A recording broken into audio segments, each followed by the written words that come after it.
Okay, we're back and Oh, hold on. Okay, we're good. We're back and we're gonna do a slight jump from the schedule you saw earlier. We're still waiting on Mickey. We're not sure where he is, and we want probably just gonna have Tom and Sean go last. So we're gonna see whatever the hell Matt's playing versus Shops again. No wait, JP's not playing. Is he? I think I'm mixing He's people. on blue white lanstill, I thought, right? Or am I wrong? Yes, Got, Lanstow. yeah, and I think Gottshall's on the concoction of Human Storm without the setup and all the win conditions. And Disruption. Right. We can't have that. We just have to win. Just win. You don't need to. You don't need to be able to get there, right? Yeah. Right. Maybe like a So duress or two, like just something. something would be good. Just to get back to the chat, I really hope that they don't restrict anything in shops. If anything, they should restrict something in blue. I get very frustrated when people talk about the dominance of shop. It doesn't dominate. It had 60% win percentage in one event on Moto, but I think it's very healthy. I think it's fine. Blue had that level of dominance for a very long time, and no one said a word about it. I think it's just people don't like losing to shops. Sure, but I'm sure there are people who didn't like losing to blue, and they didn't get to ban all the blue cards. Like, there comes a point where you have to. Like, I think it's a good thing that you can't beat Shop and Storm and Null Rod.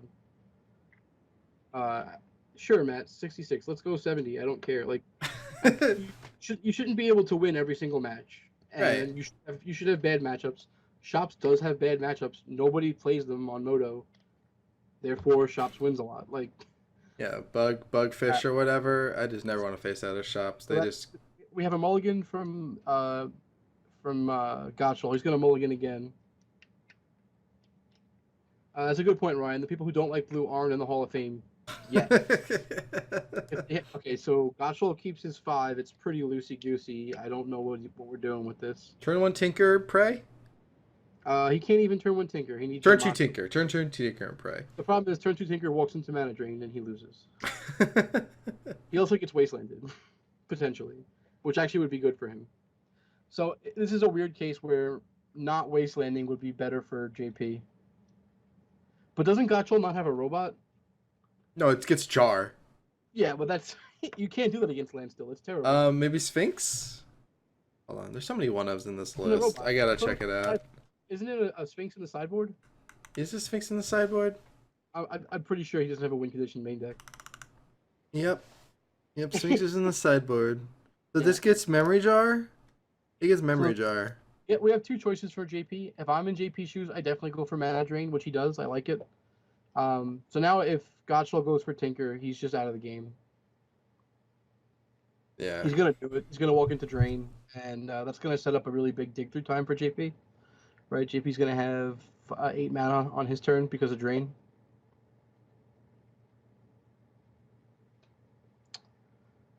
Sorry.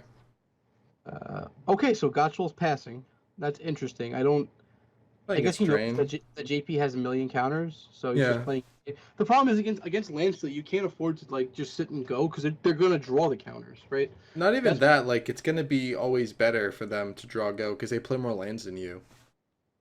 You know? Yeah, I don't like wasting the confluence. I think that's a mistake, and I think Matt's making a good point. Cavern of Souls is a really dangerous card in this matchup.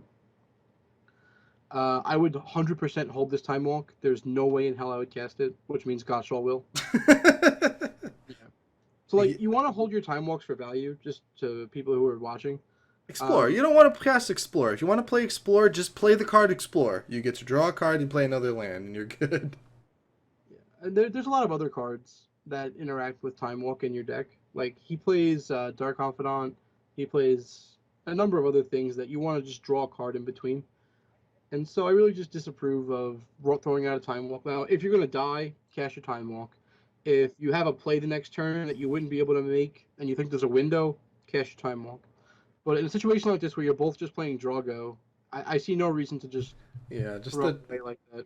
The turn 2 Time Walk for no reason is not a very good play. Now, Gottshall just probed his opponent, sees that he's dead, and is continuing to play. It's pretty cool. I mean, he has to counter 2 of his spells in his hand. How will he ever do that? It's not even just that there's two counterspells.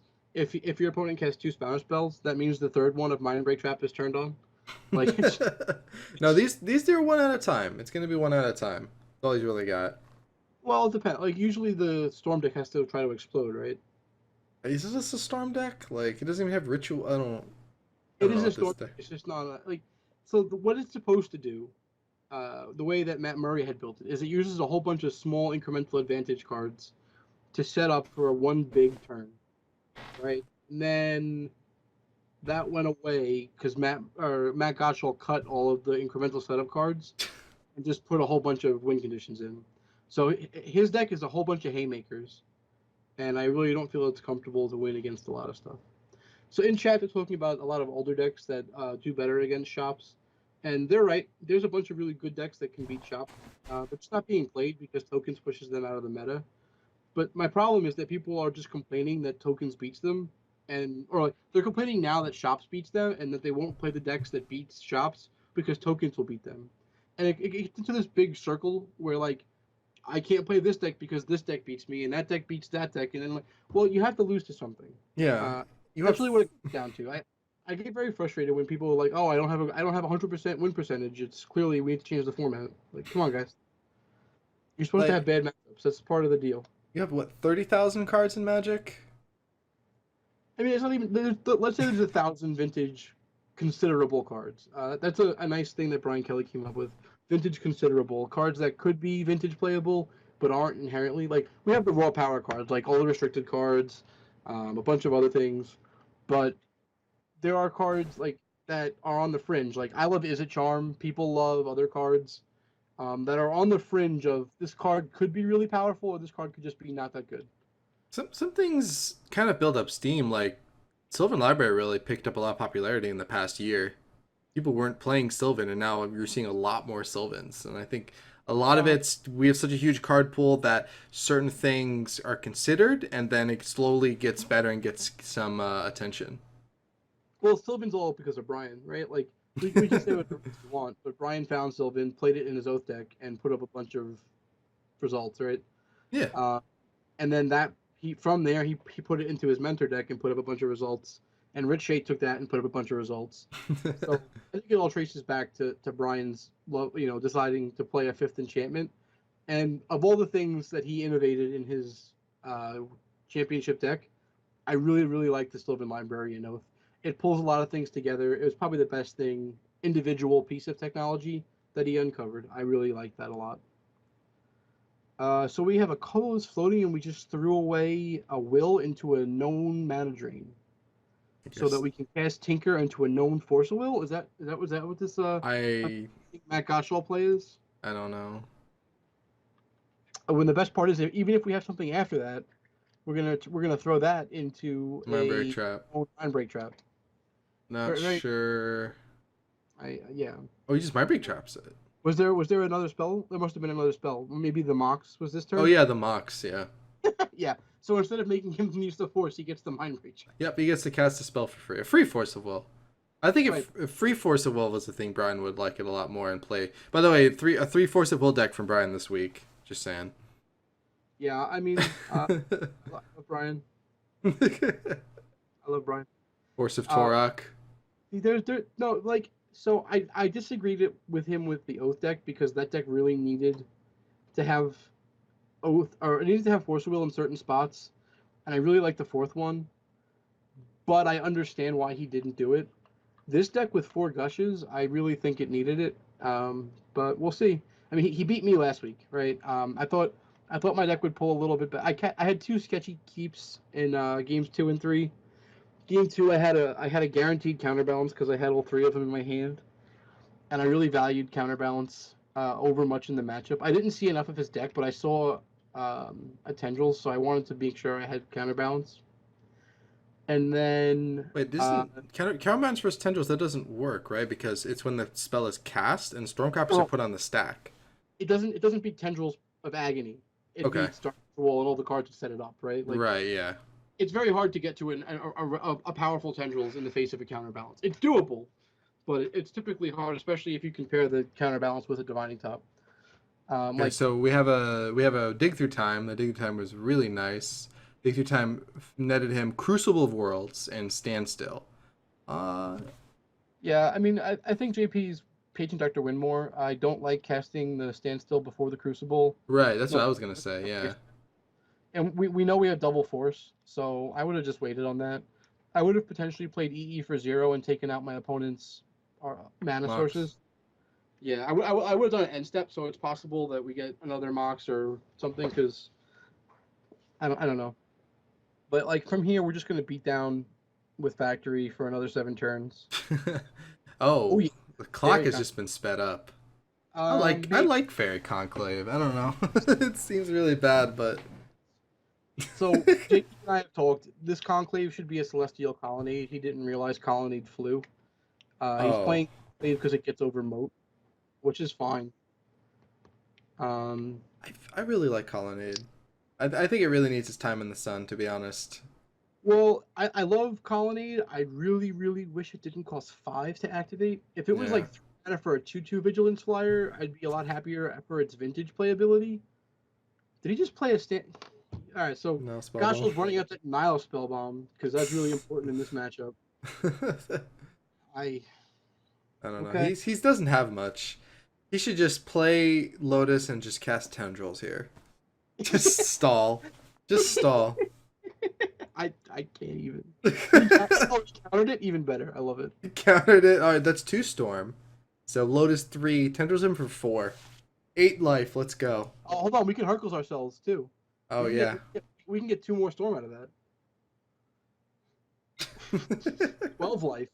That puts JP to 4. Maybe we could win. We should have done that because if he counters the Hercules, No, we shouldn't do that. I mean, you're not gonna win anyway. Eat the Hercules. Like it's so far out of reach.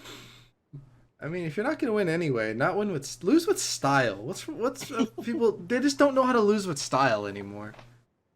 Tendrils here is basically a triple I, time. I want to not win. I want non-lethal, more non-lethal tendrils. That could have been our second non-lethal tendrils tonight.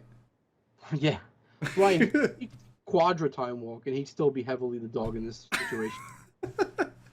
Wait, did JP play a land already this turn? I need to go back and check that.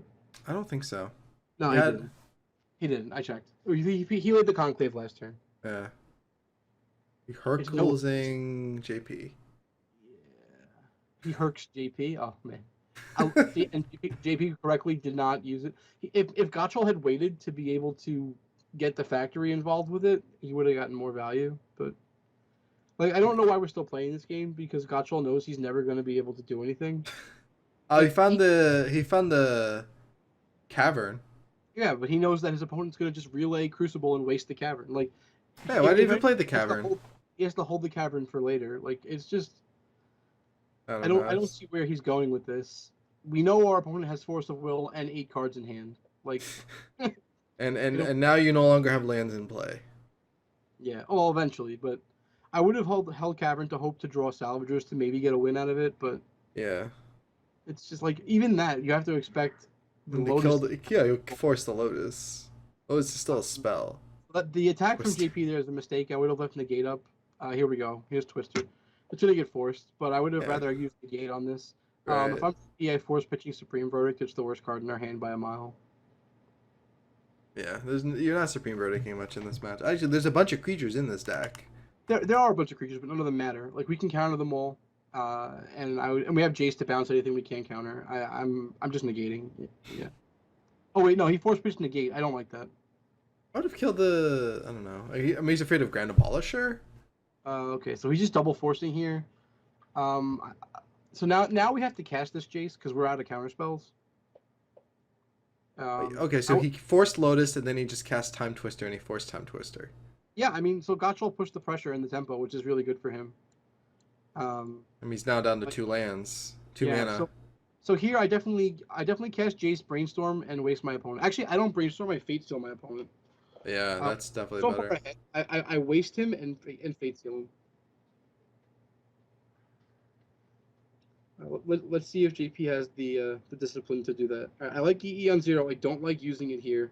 I'd rather Fate Seal with Jason get it into play. So what he's thinking is that if he pops EE for 2 and attacks, he leaves his opponent on 1 mana. Now here No. comes there it is. Case. He's leaving up factory though. Yeah, he's leaving a factory because he's gonna brainstorm here. I don't like that. I would fate to my opponent. Oh, he's just conceding. Yeah. I definitely would have fate sealed my opponent. I would not have brainstormed. He didn't actually say anything. He just conceded in the face of Jace. Well, he said game 2, but he didn't actually concede. There we go. There we go. So JP concedes, but we know that JP won. Yeah. There will be no rules lawyering of who pressed F2 first. All right, so I don't even. So I have Matt's deck list up right now, and I don't even know where to start. So it has. Let's take out all the bad cards and play a new deck. But he's gonna bring in the Sphinx, but he's playing it into Plows and Jace, which like this is the matchup you don't want Sphinx with the Steel Wind in. It's not very good here. And the grindy blue-white landstill deck, like against blue-red-green, it'd be fine, but blue-white it doesn't do enough. If I'm Gottshall, I bring in Containment Priest because it's an end-step threat. I bring in Engineered Explosives to maybe do something. I bring in Echoing Truth. I definitely bring in Nile Spellbomb to control Crucible. What do I board out? I board out everything. like what is not doing anything for him? I think well, actually, gifts might seem decent. Maybe the jar. Noxious Arrival's a pretty bad card. No, like he needs Noxious Revival because of his gifts piles. Like that's the problem with how disjointed his deck is. I board out the Pyrite Spellbomb. Now that could have value too. Like there's so many awkward-ish cards. I just don't like a lot of how his deck is built. I hate to sound overly critical. I was fairly critical of it last week. And I saw it in chat, I was very critical, but I really don't like a lot of what he's doing here.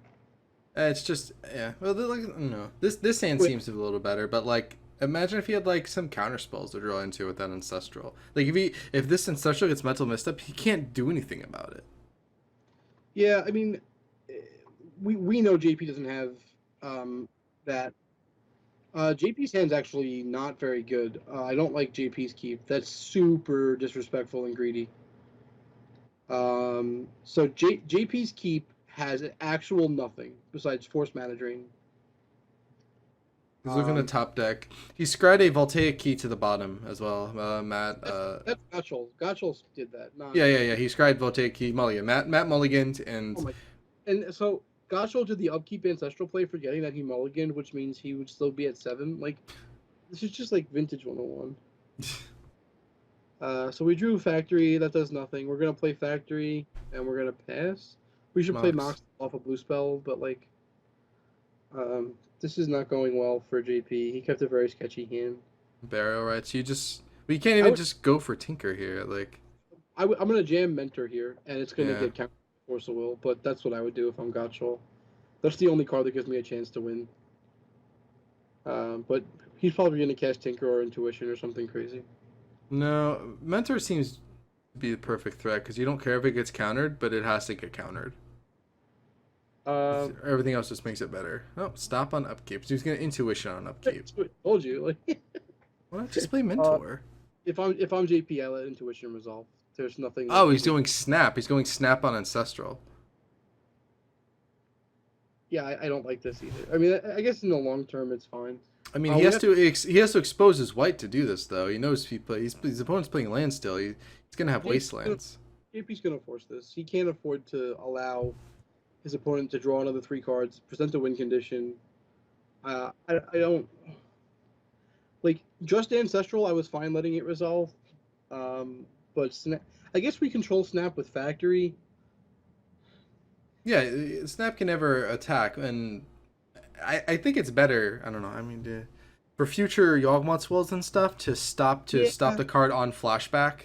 Yeah, I live in a world where my opponent's decks have counterspells in them. I think knowing Matt's list, this Ancestral is super weak. Yeah. He drew 2 Caverns and a Gifts Ungiven. No, the Caverns are really good against their Force of Will. So now he can Cavern out Mentor. Yeah, I mean, so JP's probably going to end up... Ooh, that's interesting. So, I would play Tundra Pass, because that gives us Mana Drain. Yeah. The safest line is to play either Swan Canonist. Canonist slows him down. Well, so what Canonist also does is takes away the ability for Gottshall to actually win the game. Like, Gottshall can't win with a Canonist in play. Yeah, that's what JP's thinking. The thing he doesn't know that Mentor's in his hand, or that it's going to be uncounterable through Cavern, so it doesn't matter. Yeah. Like, if there was some miracle that he could have wasted the Tundra and disenchanted the Sapphire, maybe he could have. Just cut him off of mana completely. I'm surprised to see disenchants out of JP. There's really only the Moxen to hit, right? Well, no, he's got Time Vault combo in there. He's got Sphinx in there. You can disenchant Sphinx. Oh god, that's supposed to blow out. Oh god. I didn't even think about disenchants. Disenchant Sphinx? Yeah, that's... It's So like... here's another mistake from Gottshall. He's leaving his non-basic exposed to Wasteland. Yeah. Well, what can he cast and respond? I don't think he even cares. It's about what he's bluffing, right? You have to be confident to bluff cards. What is he bluffing? He has no responses. He just has combo pieces. I forget that they have the lists. Does he have Brainstorm in his list? Yes, Brainstorm Ponder.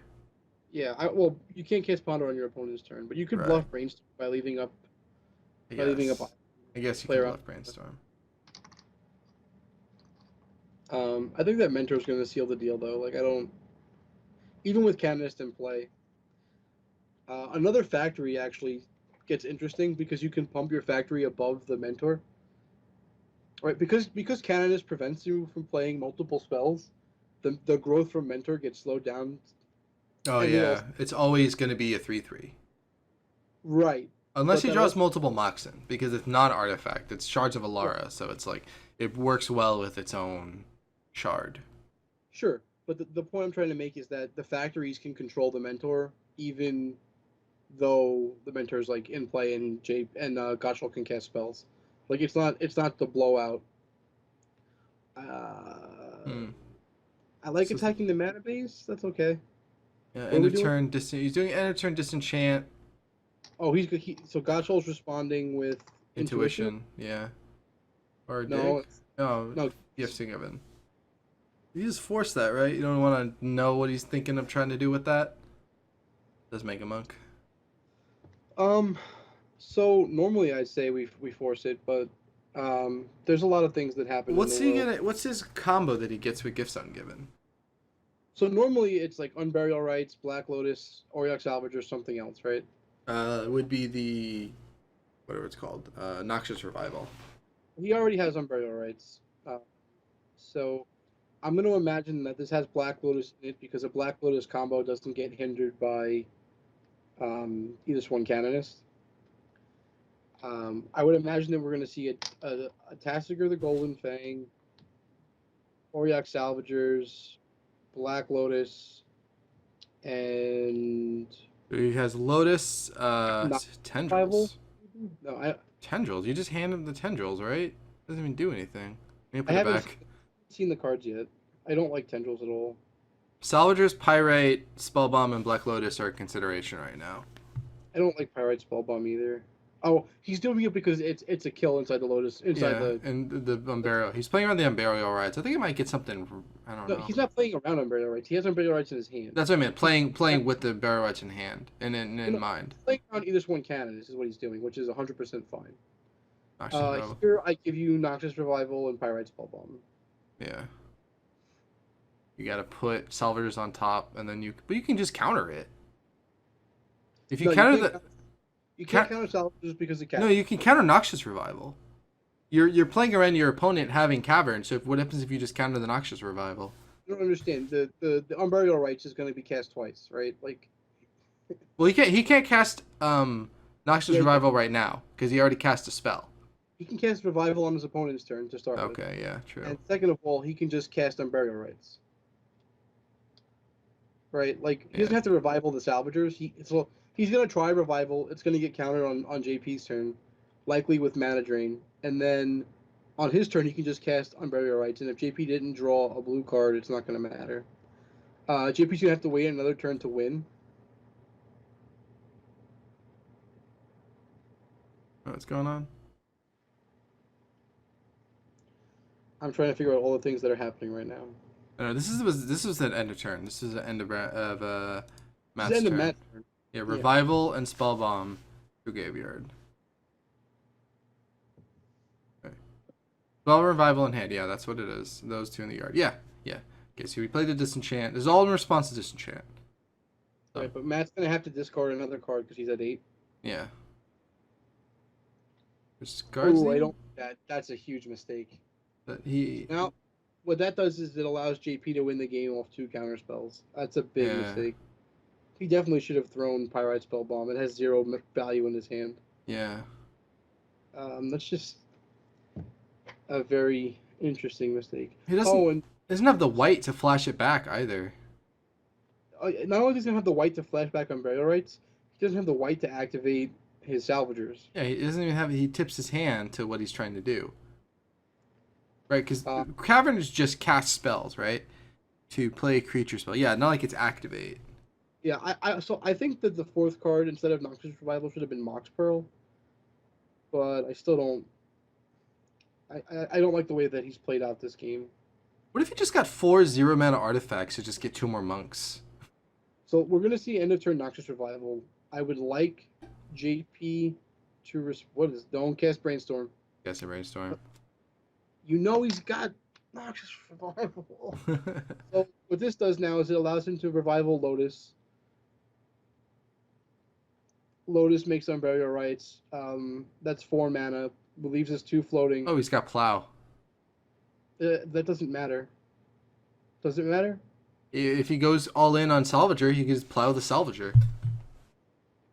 Yeah, that doesn't matter. But he's still gonna make a bunch of he's not gonna be able to win the game because Monastery Mentor's gonna beat him.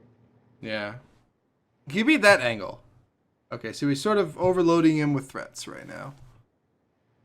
Well, I think JP kept a really sketchy 7. Like, he really shouldn't have kept that 7. Yeah. It had nothing to do. He's actually drawn out of that 7 into a reasonable spot, but it's still pretty bad. I definitely dislike casting Brainstorm there. I think that was a big mistake. He cracked his fetch land and then brainstormed. That's why I didn't like it. He brainstorm locked himself. Yeah, well, I mean, it's not going to matter here. I would have much preferred to drain the revival, untap, force pitching Brainstorm on the Unburial Rights or vice versa. Yeah, the brainstorm is pretty greedy, not respecting your own canonist. It's not even that you're not respecting your own canonist. You know your opponent has revival because you gave it to him off of the Gifts Ungiven. You know it's an instant. You know it's going to beat you. It's just again, I hate to use the term, but it was just disrespectful play. Like, he didn't think Matt would think about casting revival. Is the only thing that makes sense. I don't know what's happening right now. He's making a bunch of monks and getting a bunch of prowess triggers. He hasn't even casted a spell that's affected by canonist yet.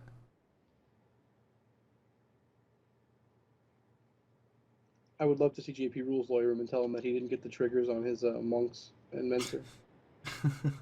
The prowess triggers? Yeah. It's a bit too much. Sometimes you gotta race, man. The white. Is he gonna leave a white floating? Yes, he does. Yeah. And burial rights. I let burial rights resolve. On the first instance of salvagers, I just plow the stupid salvager. He's draining to set up Ojutai on his turn, which is alright. It's just he's getting eaten by monks. Well, that's why he wants Ojutai. Ojutai stops the monks. Or slows them down, at least. Yeah, he kills a monk a turn, but he can definitely outpace it. No, he can't because of the... so, it's going to be the Canonist and the 2 factories. Like, it's not just... Oh, yeah. You know what I mean? And that costs 5, right? The Unburial Rights cost is 5, so he will get 5. So he gets 5 colorless, yeah.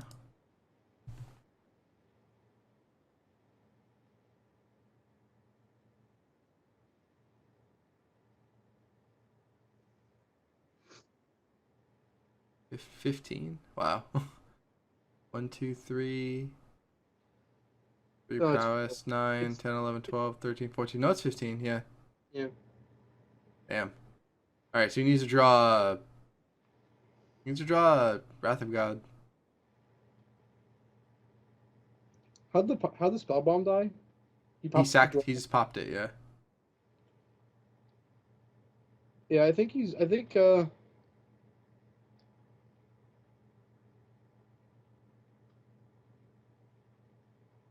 JP's his rule. JP did rules lawyer. A little bit. Not too much. He's just asking for more clarification on hitting prowess triggers. I mean, Magic Online does it for you, right? All right, so we chump blocked the Snapcaster. We've lost our Canonist. Yep. We know our top card, right? Because we brainstormed it We back, brainstormed, yeah. and we go to 4. I don't think there's a world where we can win this game. Yeah, because the Supreme Verdict is not there. I don't know why he cracked his fetch land before. That just didn't make any sense. He brainstorm locked himself. Yeah, I mean, he may have wanted the cards that he had in his hand and didn't want to be forced to lose them. I don't I know. mean, if the top 3 cards suck, you can put you back and get rid of them. Yeah, but if the top 3 cards are good and the cards in your hand you think are good, it doesn't matter, right? Yeah. So we have an Ujjatai sighting, but now we lose. Yep, he can just get swarmed. He just casts probe and attacks with a bunch of 2/2s.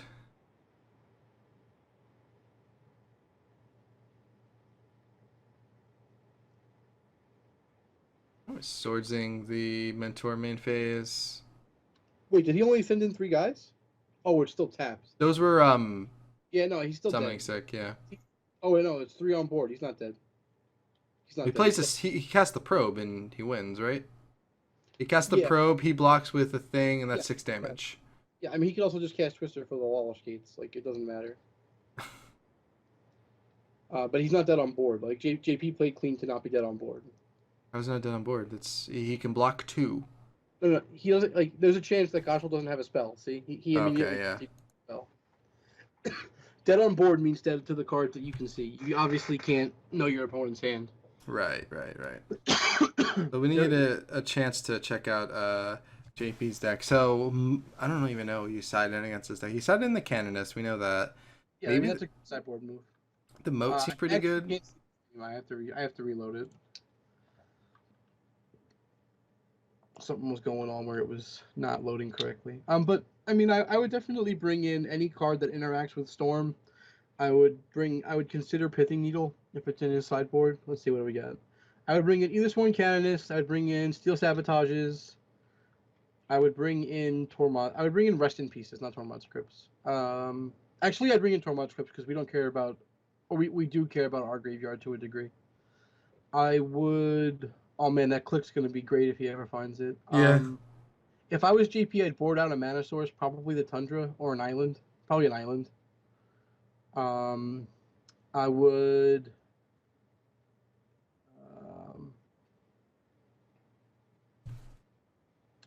Really just seems good. There's a lot of situational cards. It's a lot of good stuff cards, which means that they're good in certain spots, but they're weak in others.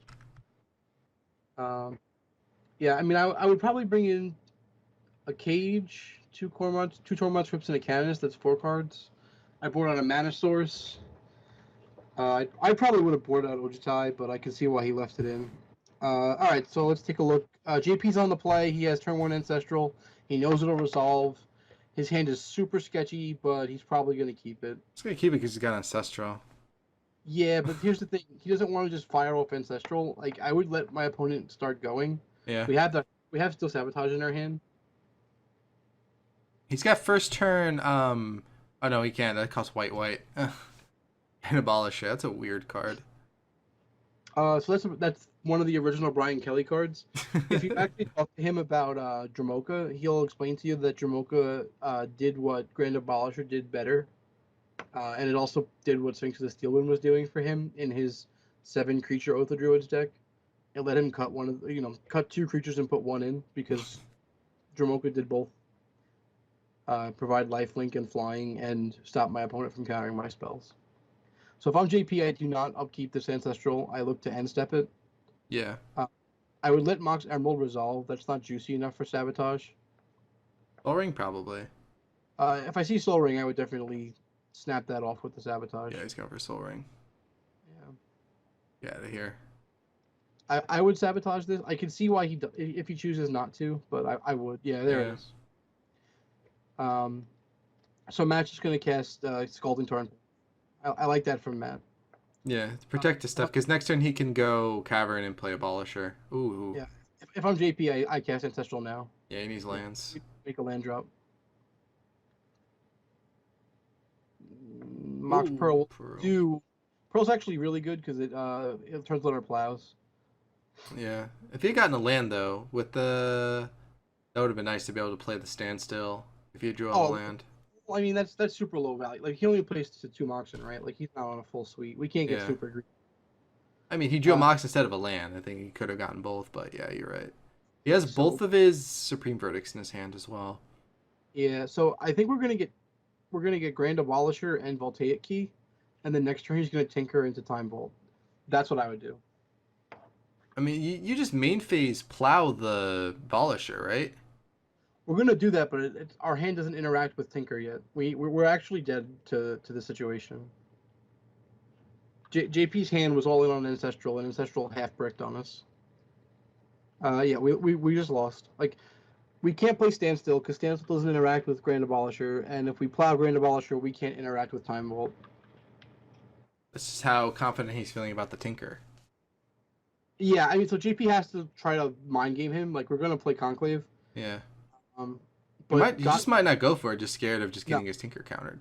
Gottshall's deck is so awkward. All it can do is just keep throwing threats at you and try to win the game. If I'm him, I would just jam this Tinker. There's no way I can wait. He has no protection. It's never gonna get better for him. Yeah, Yeah. here it comes. There we go. Tinker. Tinker Vault. Time Vault. Just oops, I wins another one. Yeah, um, you know, his deck can't afford to wait. Yeah, doesn't that's have- true. Grand Abolisher is his protection, and it's gone.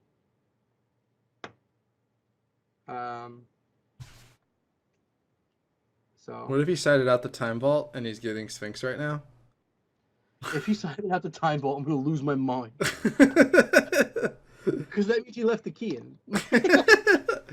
He wants to untap his Mana Vault. Come on. Yeah, Oh, that's okay. it. There's the Time Vault. We're Yep, good. that's game. All right.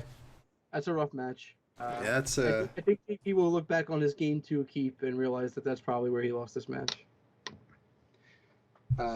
Game 3, he kept an all-in on an Ancestral hand, which you got to do that sometimes. Like, yeah. you know your opponent has no misstep and no duress. You have Ancestral. You have an interactive counterspell. He even had Standstill, so if he draws another mana source, he can play Standstill.